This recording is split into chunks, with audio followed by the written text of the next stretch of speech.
Me llamo Olafur Thorsson Bjarnason, tengo 63 años y llevo 47 de ellos en el mar.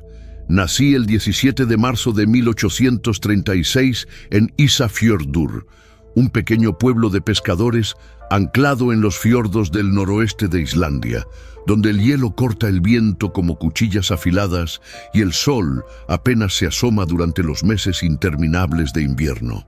Mi padre, Thor Magnusson, era ballenero, como lo fue su padre antes que él, y su padre antes de ese, una línea ininterrumpida de hombres que entregaron sus vidas al océano y recibieron a cambio apenas lo suficiente para sobrevivir otro año más. Perdí a mi hermano mayor, Gunnar, cuando yo tenía apenas 16 años, tragado por el mar de Groenlandia durante una tormenta que duró 3 días y 3 noches, una tormenta tan violenta que los viejos del pueblo juraban que era castigo divino por algún pecado colectivo que nunca identificamos. Encontramos su cuerpo 2 semanas después, hinchado y picoteado por las gaviotas hasta quedar irreconocible, varado en una playa de piedras negras cerca de Bolungarvík. Desde entonces juré que respetaría el océano, pero nunca le tendría miedo, porque el miedo paraliza a un hombre en el agua, y un hombre paralizado es un hombre muerto. Una verdad que he visto confirmada demasiadas veces en mis décadas navegando. Me casé con Sigridur Einarsdóttir en el verano de 1862, una mujer de ojos grises como el mar de febrero y manos callosas de coser redes durante años interminables, esperando que los hombres regresaran de expediciones que a menudo no tenían retorno garantizado. Tuvimos 4 hijos, 3 varones y una niña. Los varones siguieron mis pasos a pesar de que les rogué con toda el alma que buscaran oficios en tierra firme, que aprendieran algún comercio que no implicara confiar su vida a la misericordia del océano cada vez que salieran a trabajar. Mi hija se casó con un comerciante próspero de Reykjavik y ahora vive en una casa con calefacción de vapor y ventanas de cristal verdadero, un lujo que yo nunca conocí en mi juventud. He cazado ballenas desde las aguas heladas de Spitsbergen hasta los bancos abundantes de Terranova. He visto icebergs del tamaño de catedrales góticas flotando en silencio mortal y auroras boreales que parecían el aliento mismo de Dios hecho luz verde danzante sobre la oscuridad absoluta del Ártico. He sobrevivido a 3 naufragios que deberían haberme matado. Perdí 2 dedos de la mano izquierda por congelación severa en el invierno brutal de 1881. Y tengo una cicatriz irregular que va desde mi clavícula derecha hasta mi ombligo, cortesía de un arpón que se soltó durante una cacería particularmente violenta en 1877. He visto cosas en el mar que otros hombres llamarían imposibles o mentiras de borracho. Calamares del tamaño de barcos mercantes emergiendo de profundidades que ningún ser vivo debería habitar, peces que brillan en la oscuridad abismal como linternas vivientes iluminando aguas donde la luz del sol nunca ha penetrado, ballenas albinas que cantan canciones tan tristes y melancólicas que hacen llorar a los marineros más curtidos y endurecidos por décadas de trabajo brutal. Pero nada, absolutamente nada de lo que había visto en mis 4 décadas y media en el océano, nada de lo que había testimoniado en aguas de todos los mares conocidos, me preparó para lo que encontraríamos en septiembre de 1899, cuando acepté trabajar para una compañía que nunca debió existir y que me llevó a un lugar donde el mar mismo parece olvidar las leyes de Dios y la naturaleza, donde las reglas que gobiernan la vida se doblan y rompen de maneras que desafían toda comprensión humana. Todo comenzó el 3 de agosto de 1899, un martes sofocante e inusualmente caluroso en Reykjavik, donde yo había viajado desde Ísafjörður para vender nuestro último cargamento de aceite de ballena y barbas a los comerciantes daneses que controlaban el mercado. Estaba en la taberna de Johannes, un establecimiento oscuro y ruidoso que olía a cerveza derramada y tabaco de pipa barato, bebiendo Brennivin tibio que quemaba la garganta y jugando cartas con Einar Gudmundsson y Christian Halldórsson, dos viejos lobos de mar que conocía desde que éramos muchachos imberbes, aprendiendo a distinguir un rorcual común de un cachalote gigante, cuando un hombre entró al establecimiento con la confianza de alguien acostumbrado a obtener lo que quiere. No era islandés. Eso lo supe de inmediato por la forma en que se movía, por cómo sus ojos evaluaban el espacio antes de dar cada paso. Era alto, significativamente más de 1,80 m, delgado pero con esa delgadez fibrosa y tensa de alguien acostumbrado al trabajo duro y la disciplina física rigurosa. Vestía un traje negro de 3 piezas completamente inadecuado para el clima húmedo de Reykjavik y llevaba un maletín de cuero desgastado bajo el brazo derecho, protegiéndolo como si contuviera secretos valiosos. Tenía el cabello castaño oscuro peinado meticulosamente hacia atrás, con gomina brillante, un bigote finamente recortado con precisión casi obsesiva, y ojos azules tan pálidos que casi parecían grises bajo la luz tenue de las lámparas de aceite de la taberna. Se movía con la precisión mecánica y calculada de un militar profesional, aunque claramente intentaba ocultar ese entrenamiento evidente bajo modales civiles estudiados que no terminaban de convencer a nadie con experiencia leyendo hombres. Se dirigió directamente a nuestra mesa, ignorando completamente las miradas suspicaces y hostiles de los otros parroquianos que no apreciaban la presencia de extranjeros en su refugio habitual, y habló en islandés con un acento extraño que no pude identificar con certeza, algo entre británico y alemán, pero no exactamente ninguno de los dos, como si hubiera aprendido el idioma de maestros de múltiples nacionalidades. Dijo que su nombre era Henrik Vogler, que representaba a una empresa de investigación marina con sede en Londres llamada Compañía de Exploración Pelágica del Atlántico Norte, un nombre grandilocuente que inmediatamente levantó mis sospechas, y que estaba buscando capitanes experimentados con conocimiento profundo y extenso de las aguas islandesas para una expedición de 3 semanas que pagaría 500 coronas danesas por tripulante, más bonificaciones sustanciales por resultados exitosos que no especificó en ese momento. 500 coronas danesas. Era el equivalente exacto a lo que un ballenero experimentado como yo ganaba en 6 meses buenos de trabajo ininterrumpido, cazando en las mejores aguas. Einar soltó una carcajada amarga y le dijo sin rodeos que se largara con sus cuentos de hadas y sus promesas imposibles. Christian escupió en el suelo de madera con desdén evidente. Pero yo, que Dios me perdone por mi codicia y mi arrogancia, yo pregunté con curiosidad genuina qué tipo de trabajo específicamente requeriría ese tipo de pago extraordinario.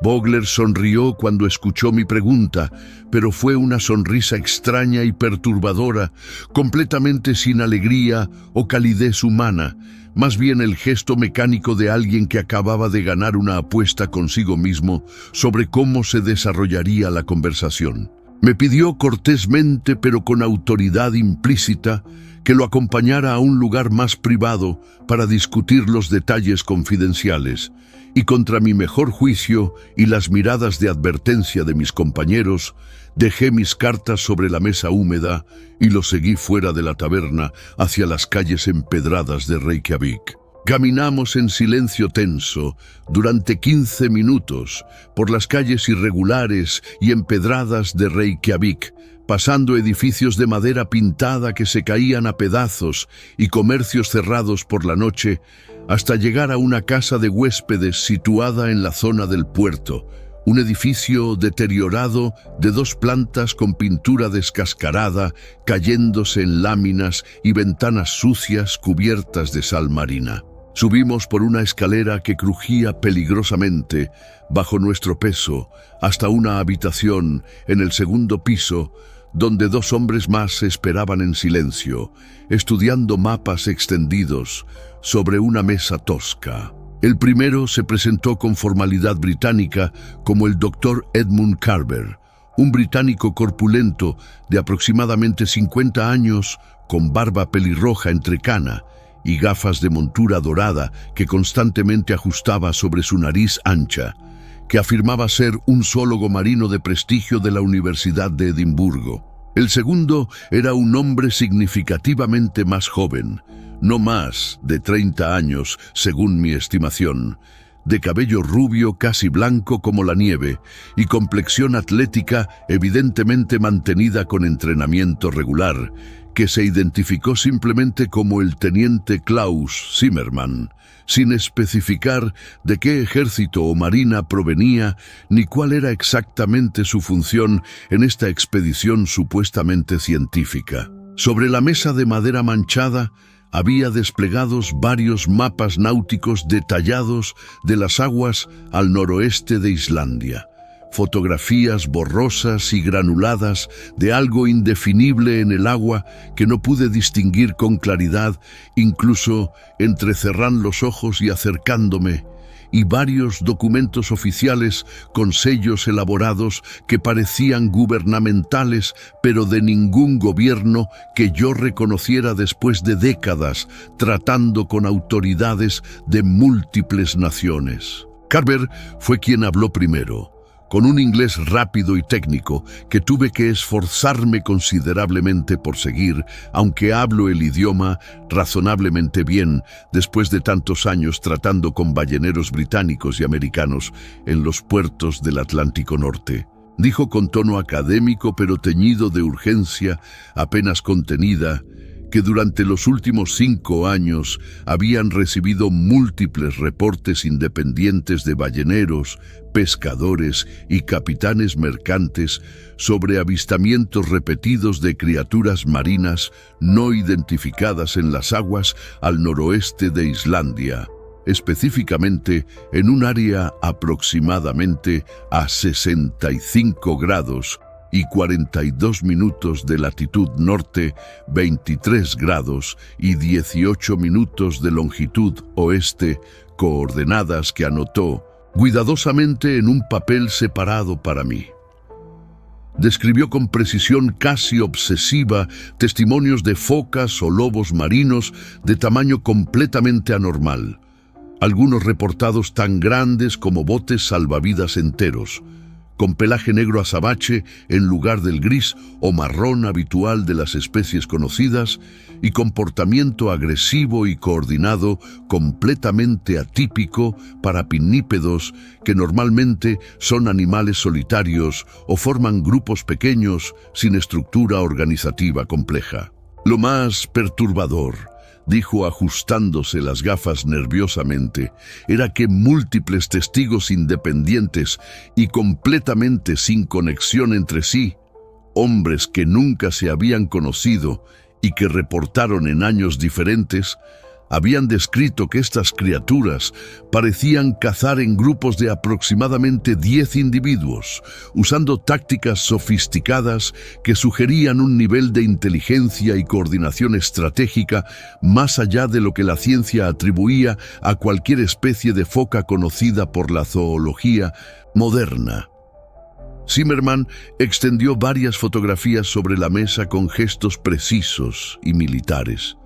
Eran imágenes granuladas y de calidad pobre, tomadas claramente desde distancia considerable y con equipamiento fotográfico deficiente, pero mostraban formas oscuras e indefinidas en el agua que podrían haber sido focas extraordinariamente grandes, o podrían haber sido troncos flotantes, o manchas extensas de algas, o simplemente artefactos fotográficos producidos por exposición incorrecta. Una fotografía en particular llamó mi atención y me hizo sentir un escalofrío inexplicable.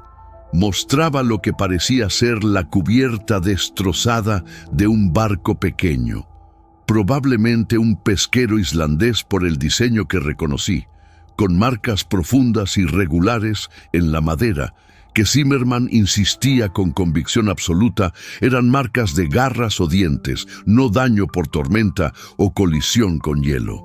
Les pregunté con suspicacia creciente, ¿por qué razón una empresa de investigación marina, supuestamente dedicada a la ciencia, necesitaba un teniente militar para estudiar focas grandes, sin importar cuán inusuales fueran?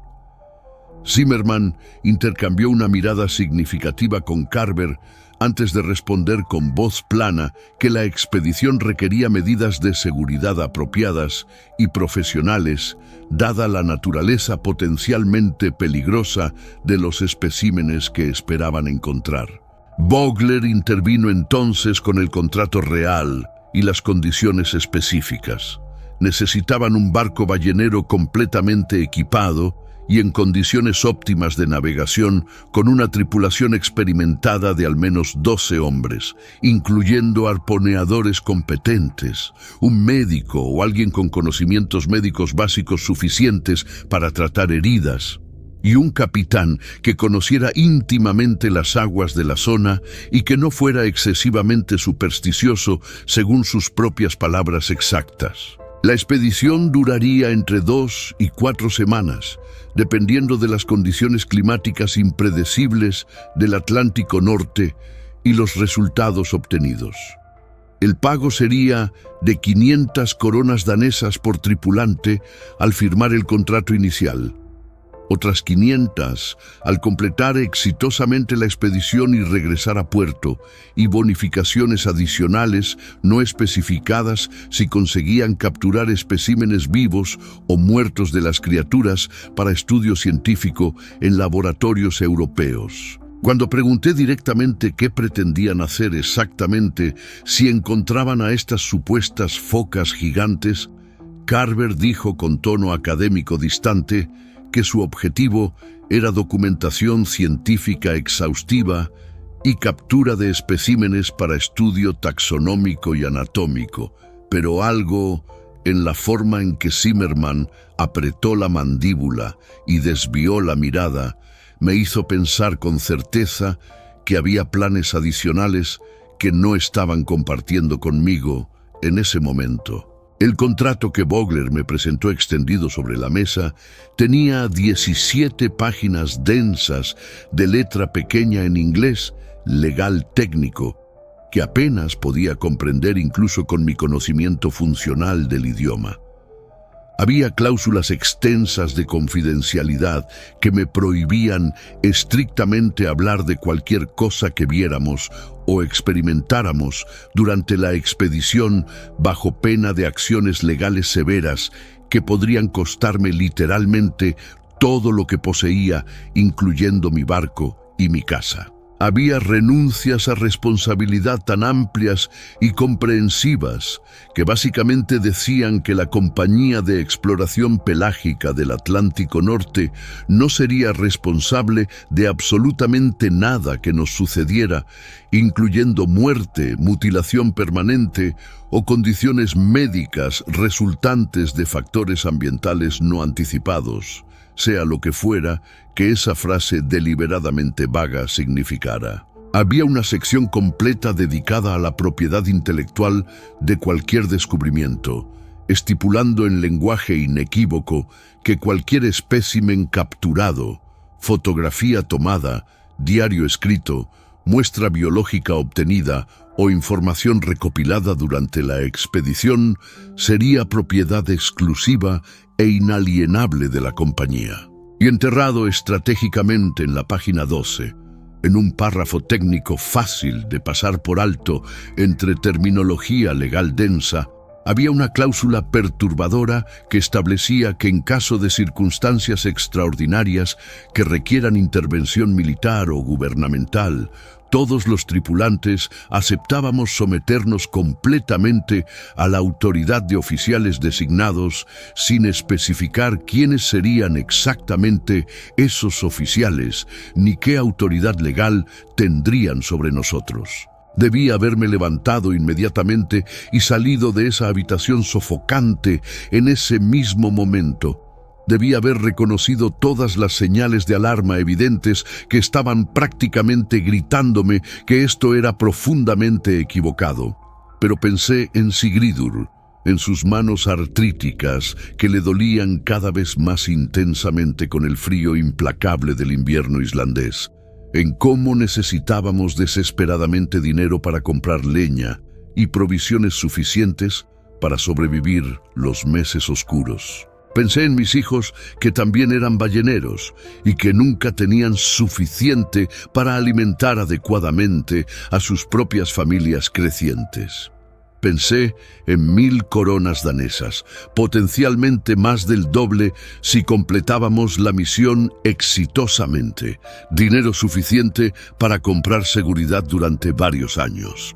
Pensé con arrogancia que había visto todo lo que el mar podía mostrarme, que nada podía sorprenderme ya, después de 47 años navegando, que focas grandes, por muy extrañas o agresivas que fueran, no eran dragones mitológicos ni krakens legendarios. Así que firmé el maldito contrato con mi nombre completo, Olafur Thorsson Bjarnason, en tinta negra permanente el 3 de agosto de 1899.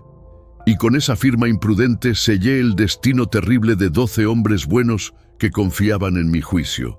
Reclutar la tripulación tomó exactamente 5 días de negociaciones y persuasión. Necesitaba hombres lo suficientemente experimentados y competentes para manejar una expedición potencialmente peligrosa en aguas árticas impredecibles, pero también lo suficientemente desesperados por dinero como para aceptar un trabajo que olía fuertemente a problemas desde todos los ángulos posibles. Contraté a mi propio hijo menor, Árni Ólafsson, de 32 años, un arponeador excepcional con puntería casi sobrenatural, casado con una mujer embarazada de su tercer hijo y 2 niños pequeños que alimentar con salarios que nunca eran suficientes. Convencí a Paul Johnson, mi primer oficial leal, durante 15 años de navegación juntos.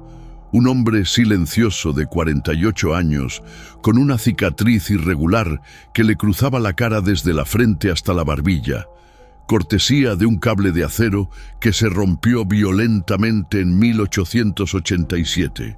Necesitábamos un médico calificado y conseguí a Stefán Einarsson, que técnicamente no era médico titulado, sino asistente de veterinario con entrenamiento práctico.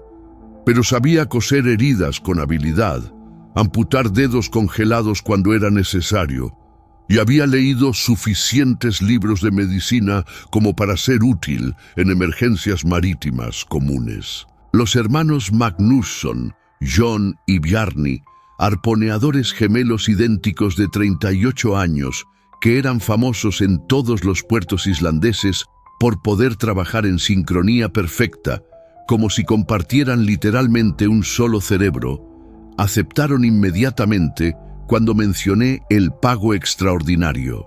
Gudmundur Sigurdsson sería nuestro ingeniero principal, un hombre taciturno y hosco de 55 años, que hablaba más con las máquinas que con las personas, pero que podía mantener funcionando cualquier motor con alambre de cobre, escupitajo y pura terquedad islandesa.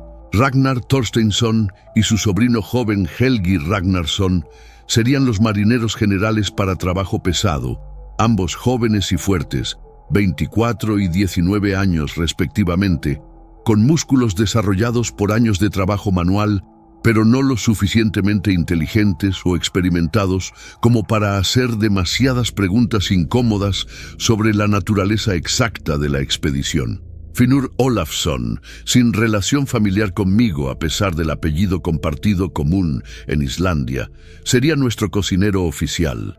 Un hombre arrugado de 60 años que había estado en el mar desde que tenía 8 años y que cocinaba el mejor hangikjöt ahumado que había probado en mi vida. Y finalmente, contra mi mejor juicio pero por necesidad práctica, contraté a Thorstein Gudmundsson, un hombre nervioso de 42 años que tenía reputación bien ganada de ser supersticioso hasta el extremo paralizante, pero que era un navegante excepcional y conocía las corrientes traicioneras del norte de Islandia mejor que cualquier hombre vivo. Cuando les presenté a Vogler, Carver y Zimmerman en el muelle deteriorado el 8 de agosto, vi las mismas expresiones exactas de desconfianza y suspicacia en los rostros curtidos de mi tripulación que probablemente había tenido yo 5 días antes en esa habitación sofocante. Pero el brillo seductor de las monedas de oro que Vogler les entregó ceremoniosamente como adelanto del pago silenció efectivamente la mayoría de las objeciones verbales, aunque las miradas preocupadas que intercambiaban entre ellos me indicaban que sus dudas no habían desaparecido realmente. El barco que usaríamos era mi propio ballenero, el Sebjörn, un bergantín robusto de 32 metros de eslora que había sido construido originalmente en Bergen, Noruega, en 1873 y que yo había comprado de segunda mano en 1882 con todos los ahorros acumulados de una década de trabajo brutal. No era el barco más grande ni el más moderno navegando las aguas del Atlántico Norte, pero era sólido como roca, confiable incluso en las peores tormentas, y yo conocía íntimamente cada tabla de roble, cada clavo de hierro, cada cuerda de cáñamo de ese navío, como conocía las líneas profundas de mi propia mano envejecida. Sin embargo, Vogler insistió firmemente en que necesitábamos modificaciones estructurales significativas antes de partir. Durante los siguientes 10 días intensos, trabajadores especializados, contratados directamente por la compañía, instalaron equipamiento que nunca había visto en ningún barco ballenero en mis décadas de experiencia. Reforzaron la borda completa con planchas gruesas de acero adicionales soldadas profesionalmente. Instalaron reflectores eléctricos potentes alimentados por un generador nuevo y ruidoso que tuvieron que asegurar con cadenas en la bodega principal. Trajeron cajas selladas herméticamente con equipo misterioso que Zimmerman guardó personalmente bajo llave en un compartimiento de almacenamiento especialmente construido y sobre el cual se negó categóricamente a responder preguntas, aunque por el peso considerable y la forma rectangular de las cajas, Pal y yo estábamos bastante seguros de que contenían armas de fuego, probablemente rifles militares de alto calibre. Cargaron provisiones conservadas para un mes completo, a pesar de que se suponía oficialmente que la expedición duraría 3 semanas como máximo. Y lo más extraño y perturbador de todo, instalaron 3 jaulas enormes de acero en la cubierta principal, cada una lo suficientemente grande como para contener cómodamente un oso polar adulto completamente desarrollado, con barrotes del grosor de mi muñeca y cerraduras complejas de múltiples puntos que parecían diseñadas específicamente para soportar golpes tremendos y repetidos desde el interior. Cuando le pregunté directamente a Carver, con tono de desafío, por qué razón necesitábamos jaulas tan robustas y excesivamente reforzadas para focas, sin importar cuán grandes o agresivas fueran, me miró con una expresión que no pude descifrar completamente, algo entre miedo genuino y anticipación científica, y dijo con voz tensa, porque el doctor Lindström reportó en su testimonio detallado que una de estas criaturas dobló los barrotes de acero de 2 centímetros de grosor en su barco antes de 1900. Escapar violentamente al mar, capitán Bjarnason. No cometeremos el mismo error costoso. Partimos de Reykjavik al amanecer del 19 de agosto de 1899, con marea alta y un cielo engañosamente claro que prometía falsamente buen tiempo para los días venideros. Los primeros 3 días de navegación fueron rutinarios hasta el aburrimiento tedioso. Navegamos hacia el noroeste siguiendo la costa irregular de Islandia, pasando a Cranes con sus casas de pescadores, luego Borgarnes con su iglesia blanca visible desde el mar, con el viento constante a favor y el mar tranquilo como un espejo verde oscuro, perfectamente liso. La tripulación cayó naturalmente en los ritmos familiares y reconfortantes del trabajo marítimo tradicional. Turnos regulares de vigía en el mástil, mantenimiento meticuloso de aparejos y cuerdas, comidas comunales donde Finnur servía su guiso espeso de pescado y papas que llenaba el estómago aunque no satisfacía el alma. Vogler, Carver y Zimmerman se mantuvieron mayormente apartados y distantes, ocupando el camarote principal del capitán que yo había cedido por insistencia firme de Vogler a pesar de mis objeciones iniciales, pasando horas interminables estudiando intensamente mapas y documentos clasificados que no compartían con nosotros bajo ninguna circunstancia. Pero en la noche del tercer día, el 22 de agosto, las cosas comenzaron a cambiar de maneras sutiles y perturbadoras que al principio atribuía a la imaginación sobreactiva o al cansancio acumulado. Arnie vino a mi nuevo camarote más pequeño y incómodo a eso de las 11 de la noche y me dijo con voz temblorosa que había tenido un sueño profundamente perturbador durante su descanso de la tarde.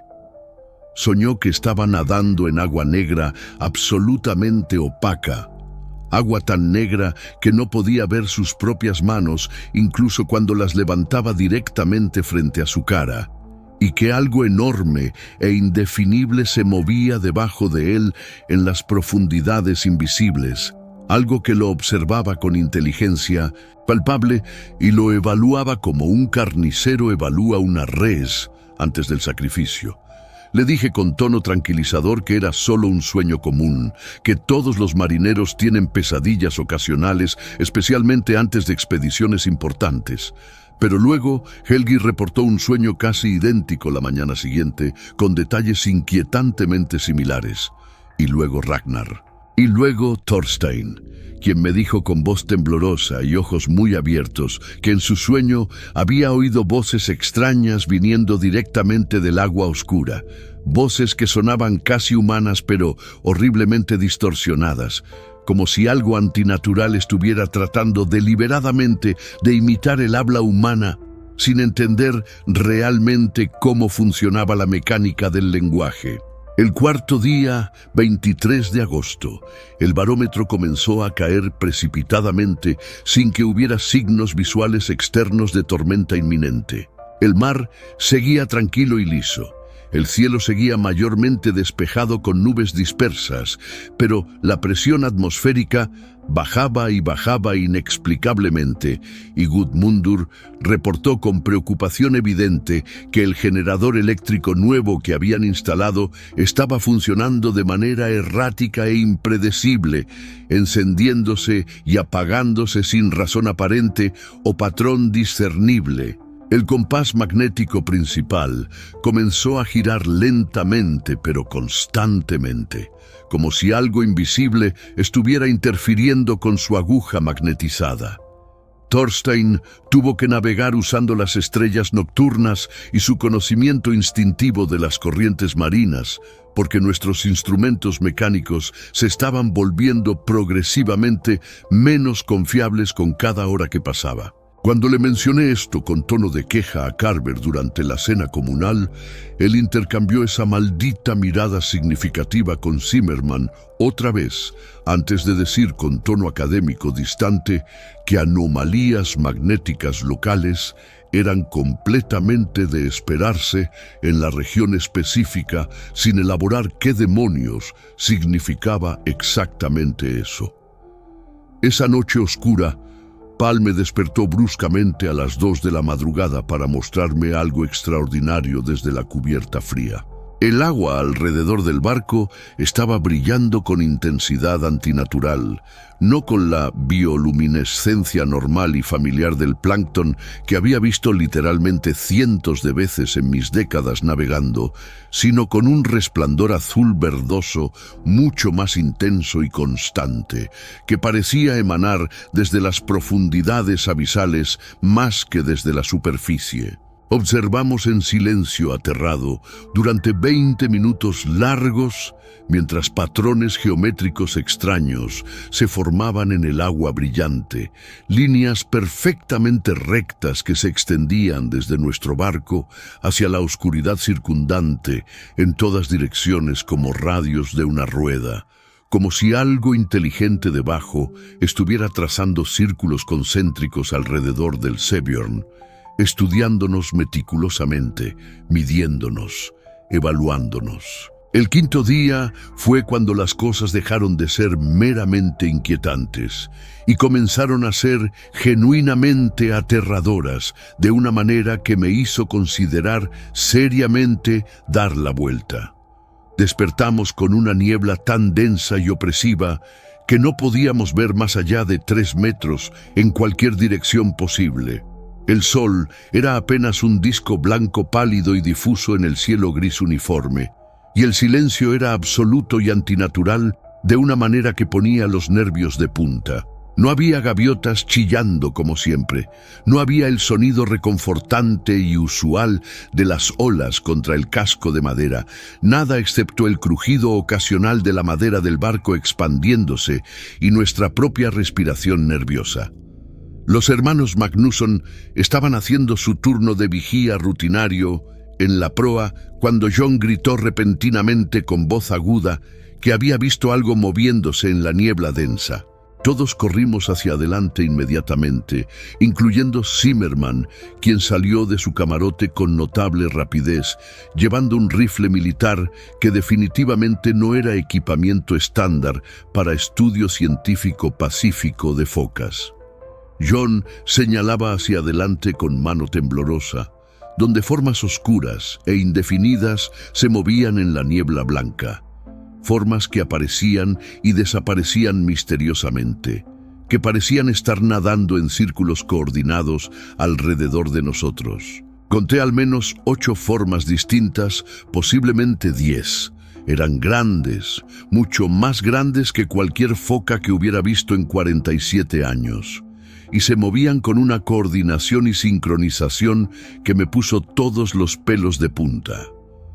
Zimmerman levantó el rifle con movimientos militares, pero Carver le puso una mano firme en el brazo y negó con la cabeza enérgicamente. La niebla se levantó tan repentinamente como había aparecido, disolviéndose completamente en cuestión de minutos. Y cuando pudimos ver claramente otra vez con alivio temporal, no había absolutamente nada en el agua alrededor de nosotros. Nada excepto el mar vacío y gris, extendiéndose hasta el horizonte en todas direcciones. Llegamos a las coordenadas específicas que Vogler había marcado cuidadosamente en sus mapas clasificados en la tarde del 6º día, 25 de agosto de 1899, 65 grados, 42 minutos, 18 segundos de latitud norte, 23 grados, 18 minutos, 42 segundos de longitud oeste. Estábamos a aproximadamente 130 kilómetros al noroeste de la península rocosa de Vestfirðir, en aguas que conocía razonablemente bien, pero que nunca me habían dado la sensación opresiva de peligro inminente que sentía ahora. La profundidad aquí era de aproximadamente 600 metros, según nuestras cartas náuticas oficiales. Demasiado profunda para anclar el barco de manera convencional, así que tendríamos que mantener posición usando los motores constantemente. Zimmerman y Carver trajeron el equipamiento sellado de la bodega. No solo rifles, como había sospechado correctamente, sino también algo que parecía ser un tipo de sonda submarina conectada a un dispositivo de grabación que Carver llamó hidrófono. capaz supuestamente de detectar y registrar sonidos bajo el agua a profundidades considerables. Pasamos el resto del día preparando meticulosamente el equipo de captura. Redes especialmente reforzadas de cables de acero trenzado en lugar del cáñamo habitual. Arpones con puntas modificadas diseñadas específicamente para penetrar cuero extremadamente grueso. Las jaulas aseguradas firmemente y listas para uso inmediato. Vogler reunió a toda la tripulación en cubierta justo antes del anochecer y dio un discurso que se suponía debía ser motivador, pero que sonó más bien como una advertencia apenas velada. Dijo con tono grandilocuente que lo que estábamos a punto de intentar era de suma importancia científica e histórica, que podríamos ser los primeros hombres en documentar adecuadamente una especie marina hasta ahora completamente desconocida para la ciencia occidental, que nuestros nombres serían recordados en los anales de la historia natural europea. Pero luego agregó, casi como si fuera una ocurrencia tardía, pero con tono mucho más serio, que debíamos seguir todas las instrucciones al pie de la letra sin excepciones, que bajo ninguna circunstancia absolutamente nadie debía entrar al agua sin autorización expresa de los oficiales, y que si algo salía mal o peligroso, debíamos priorizar regresar vivos al barco sobre cualquier otra consideración, incluyendo recuperar equipamiento costoso o especímenes capturados. La forma en que lo dijo, con esa voz plana y sin emoción, me hizo entender con claridad absoluta que no estaba siendo hiperbólico o excesivamente cauteloso. Sabía algo concreto que nosotros no sabíamos, y ese algo era lo suficientemente peligroso como para que un hombre que claramente tenía entrenamiento militar extenso estuviera genuinamente preocupado. Esa noche nadie durmió bien o profundamente. Thorstein me dijo al amanecer gris que toda la tripulación había tenido variaciones perturbadoras del mismo sueño recurrente.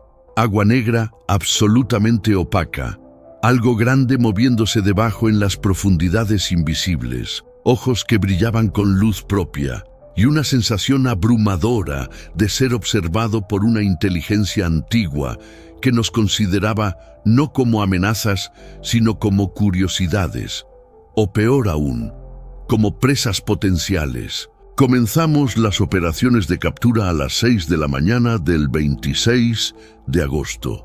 Carver bajó su hidrófono al agua, conectado por cables gruesos a su dispositivo de grabación en cubierta.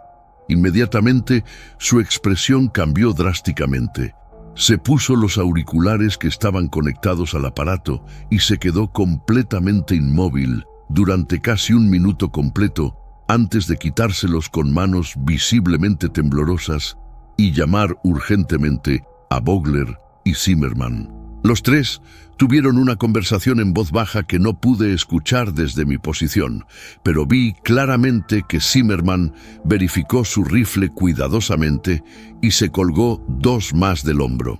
Cuando le pregunté directamente a Carver qué había escuchado exactamente, vaciló visiblemente antes de responder con voz tensa que había sonidos de vocalización complejos bajo el agua. Múltiples fuentes distintas, patrones de comunicación que sugerían coordinación activa entre individuos separados, frecuencias que no correspondían a ninguna especie de pinnípedo conocida por la ciencia marina. Decidimos comenzar con las redes en lugar de los arpones, intentar una captura no letal primero. Los hermanos Magnusson y Arni trabajaron las redes pesadas, desplegando una red de arrastre modificada de 50 metros de largo, hecha de cables de acero trenzado con refuerzos en todas las uniones. La hundimos lentamente y con cuidado. 20 metros, 40 metros, 60 metros, con Pal y yo controlando los cables de guinche, mientras Gudmundur monitoreaba constantemente la tensión para asegurar que no se enredara. A 85 metros de profundidad, sentimos la primera resistencia significativa. No fue como cuando una red se engancha accidentalmente en una formación rocosa submarina o recoge un cardumen de peces. Fue un tirón deliberado y poderoso, fuerte, que hizo que los cables se tensaran como cuerdas de violín y arrancó maldiciones sorprendidas de Pal. Algo había agarrado nuestra red intencionalmente, algo con suficiente masa y fuerza como para ejercer resistencia significativa contra nuestros guinchos mecánicos. Les grité a los hermanos que comenzaran a recoger inmediatamente y el motor del guincho rugió mientras intentaba enrollar los cables.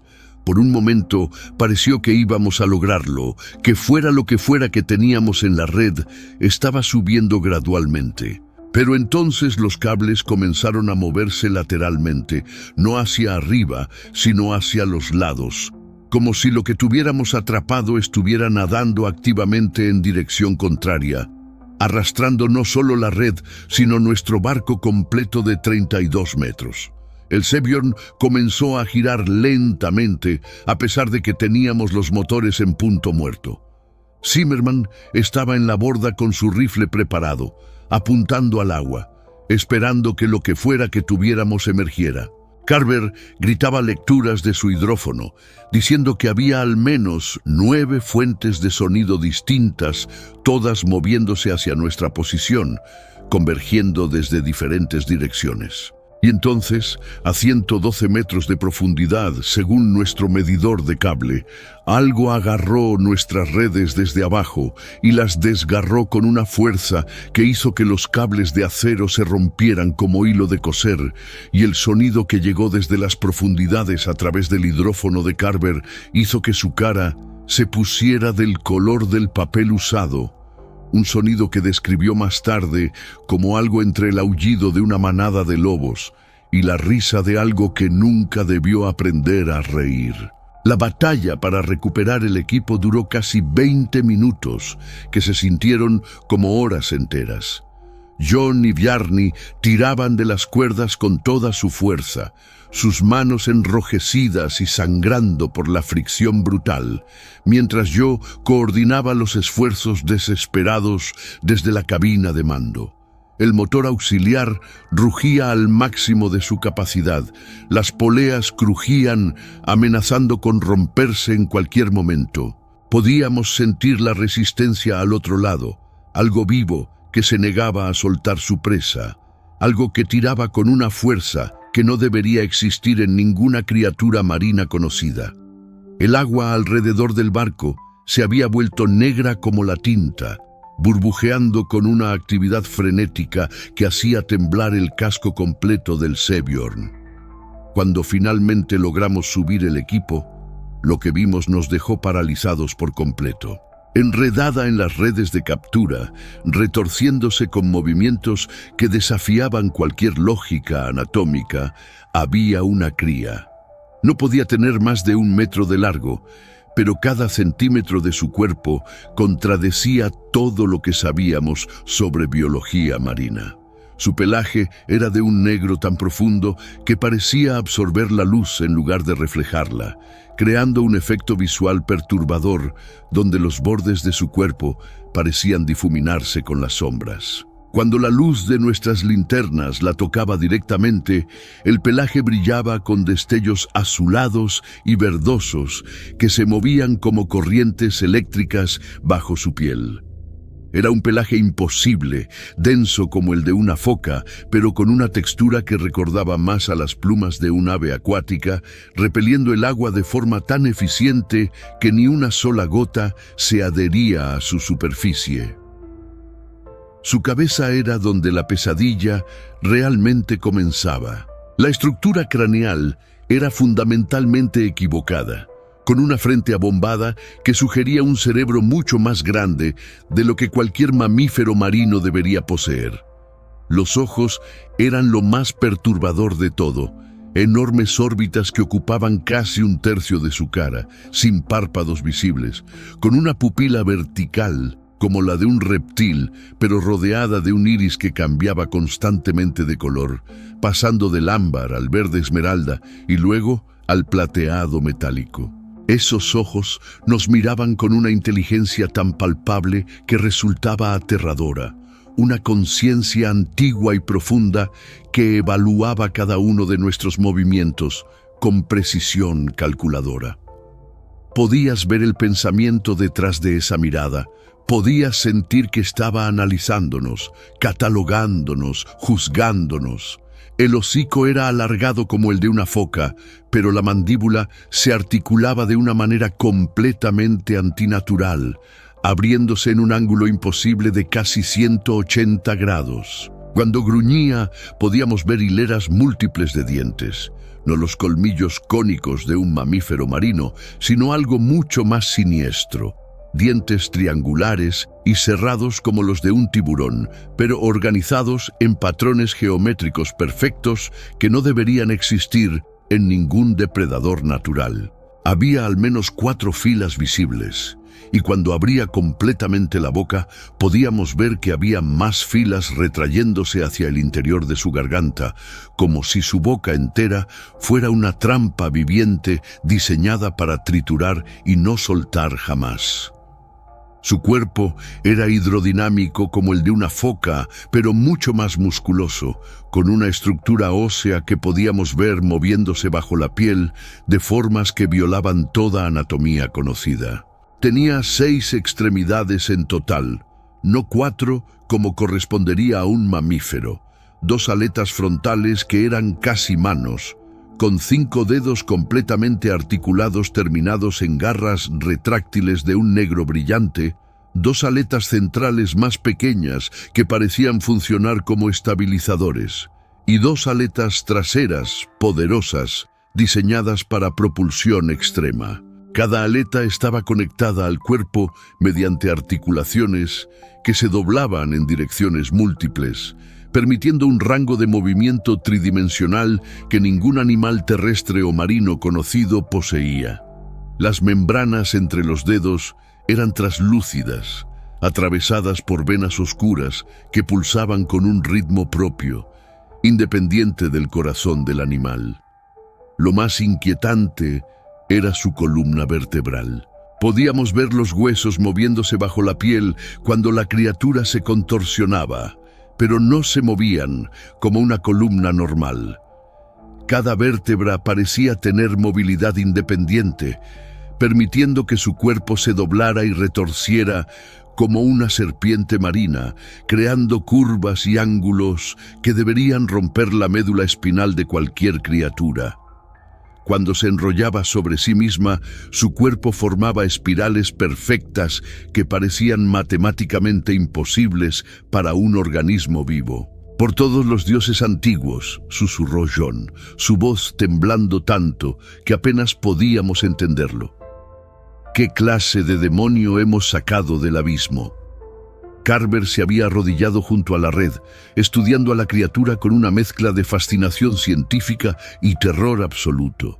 «Esto no es posible», murmuraba una y otra vez como un mantra. «La estructura ósea, las articulaciones, los ojos, esto contradice 200 años de biología evolutiva. Esto no puede haber evolucionado naturalmente». Las presiones ambientales necesarias para crear algo así no existen en ningún lugar de nuestros océanos. Fue entonces cuando empezamos a sentirlo, una presencia en nuestra mente, como dedos fríos acariciando los pliegues de nuestro cerebro. La cría había dejado de resistirse y nos miraba fijamente, sus ojos brillando con una intensidad que quemaba. Y de repente todos lo sentimos al mismo tiempo.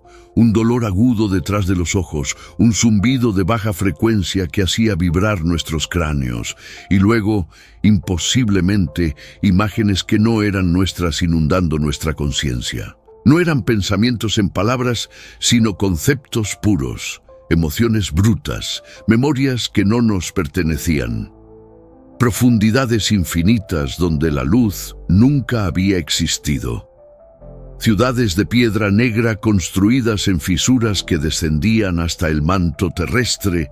Civilizaciones antiguas que habían existido cuando los continentes tenían formas completamente diferentes. «Todos están viendo esto», Pregunté con voz ahogada, aferrándome a la barandilla del barco mientras las imágenes continuaban inundando mi mente.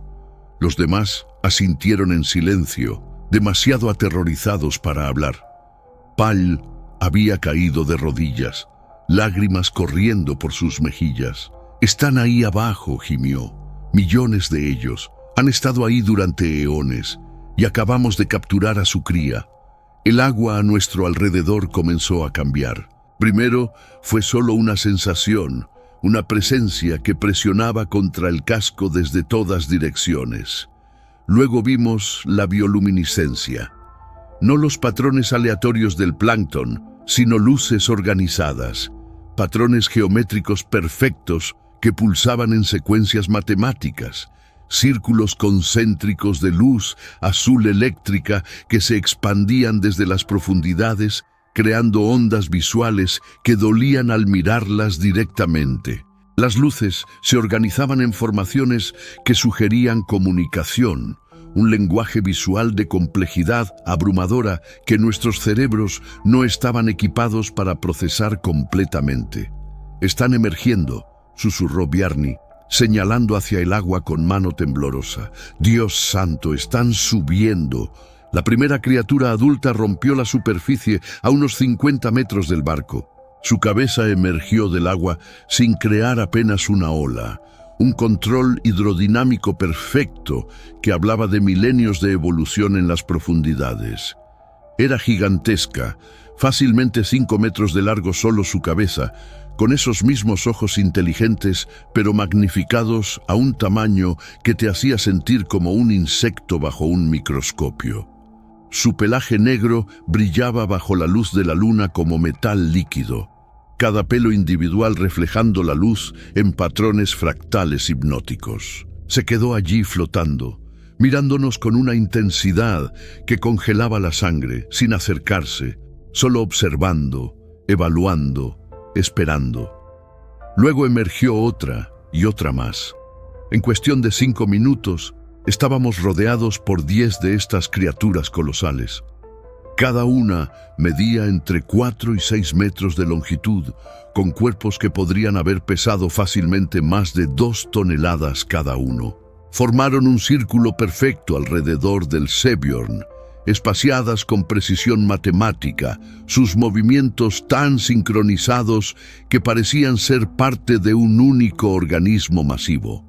No atacaban, no se acercaban, solo esperaban con una paciencia que era de alguna forma más aterradora que cualquier agresión directa. Esta era la paciencia de depredadores que habían cazado en las profundidades durante millones de años.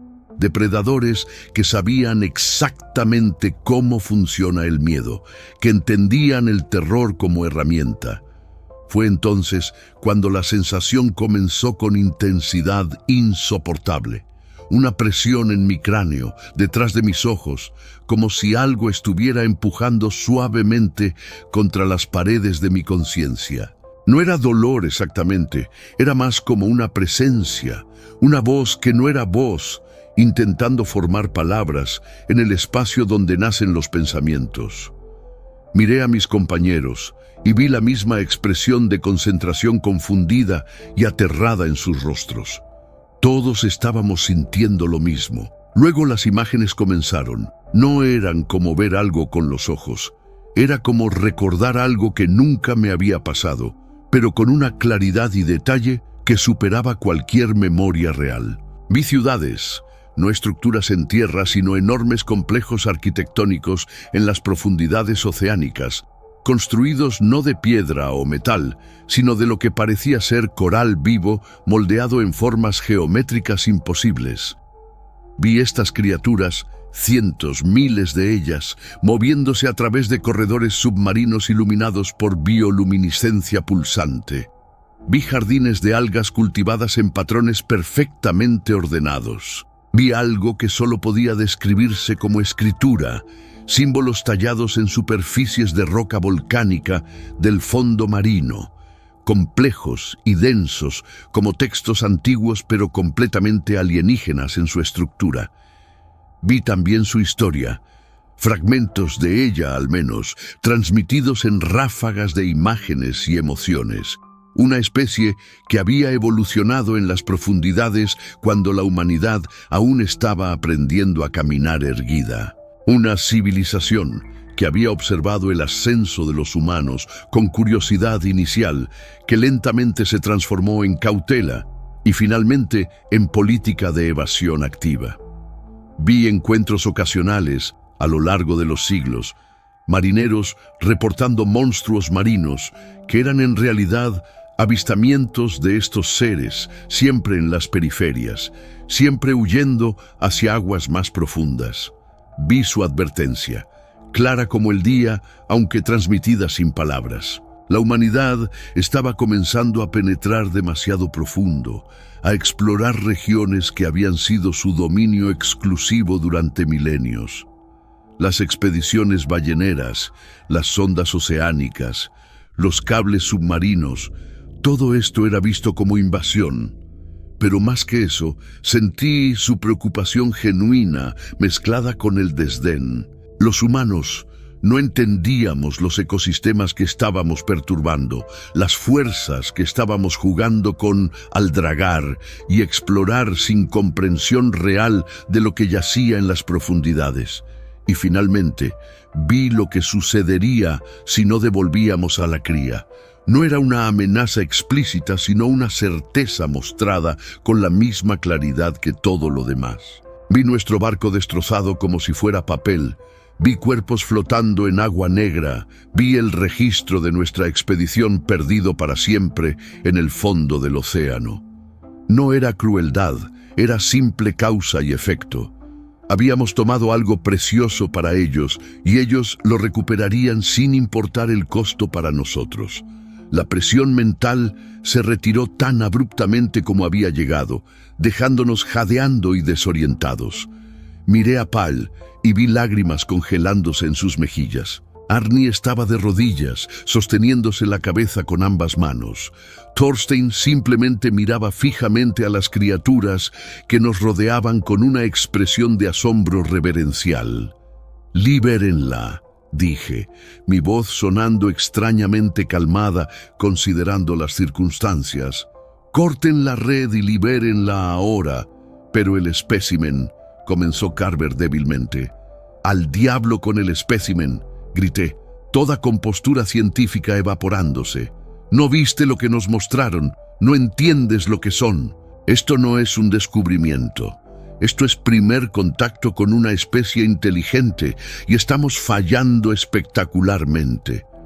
Con manos temblorosas, Pal sacó su cuchillo de caza y comenzó a cortar las cuerdas de la red. La cría permaneció quieta, permitiendo el proceso, sus ojos tan inquietantemente inteligentes observando cada movimiento. Cuando la última cuerda fue cortada, la criatura se deslizó de la red con una gracia fluida que contradecía su tamaño y masa, pero no regresó inmediatamente al agua. En su lugar, se volvió y nos miró a cada uno de nosotros directamente, sosteniéndose sobre sus aletas articuladas de una manera que ningún animal marino podría lograr. Luego hizo algo que me perseguiría por el resto de mi vida. Inclinó su cabeza en lo que solo podía describirse como un gesto de reconocimiento, casi como un asentimiento humano. Y en mi mente, clara como una campana, escuché un único concepto transmitido: recordar. La cría se deslizó hacia el agua y desapareció en las profundidades negras. Las 10 criaturas adultas permanecieron un momento más, sus ojos aún fijos en nosotros. Luego, en perfecta sincronización, se hundieron bajo las olas. El agua se asentó hasta quedar en calma perfecta, como si nada hubiera perturbado su superficie. Permanecimos allí en silencio, aturdido, durante lo que debieron ser 10 minutos completos. El viento ártico aullaba a nuestro alrededor, pero apenas lo notaba.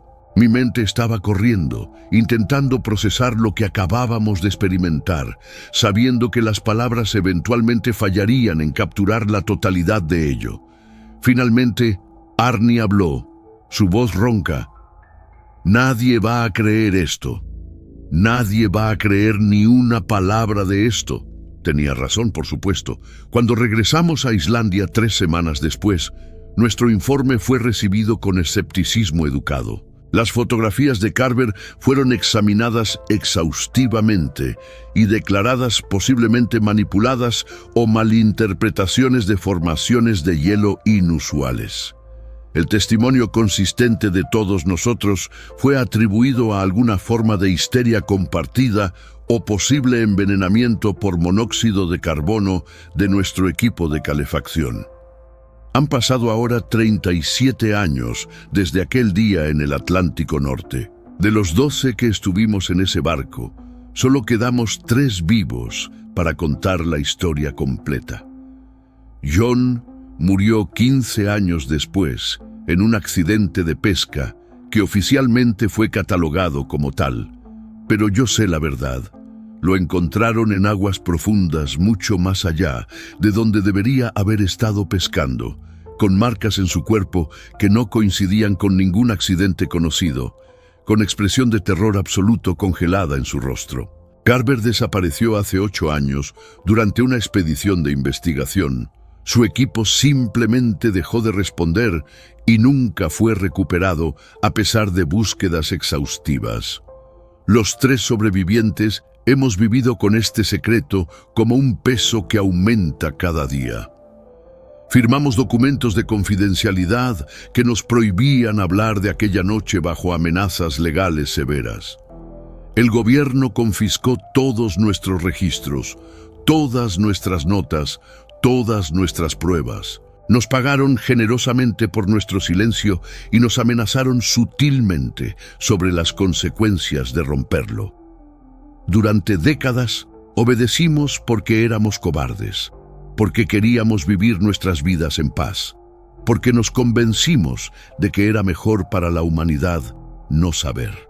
Pero ya no puedo permanecer callado mientras observo a corporaciones mineras planificando operaciones en aguas cada vez más profundas, mientras consorcios petroleros perforan el lecho marino en zonas que deberían permanecer intocadas, mientras naciones desarrollan tecnologías para extraer recursos de las fosas abisales sin ninguna consideración por lo que podría estar habitando esas profundidades. Cada nueva expedición que desciende más allá de los 5.000 metros, cada nueva perforación que penetra el manto oceánico, cada nuevo intento de colonizar las profundidades, está llevándonos más cerca del punto donde esas criaturas decidirán que hemos cruzado demasiadas líneas. Ahora tengo 82 años. He vivido una vida larga vigilando las noticias marítimas con creciente horror, observando cómo la humanidad se acerca inexorablemente a despertar algo que debería permanecer dormido en las profundidades más oscuras de nuestro planeta. Veo los reportes de anomalías sísmicas en regiones abisales que los científicos no pueden explicar completamente. Leo sobre barcos de investigación que experimentan fallos eléctricos inexplicables cuando se adentran demasiado en zonas profundas específicas. Escucho susurros de buzos comerciales que hablan de sombras masivas moviéndose en las profundidades durante trabajos en plataformas petroleras.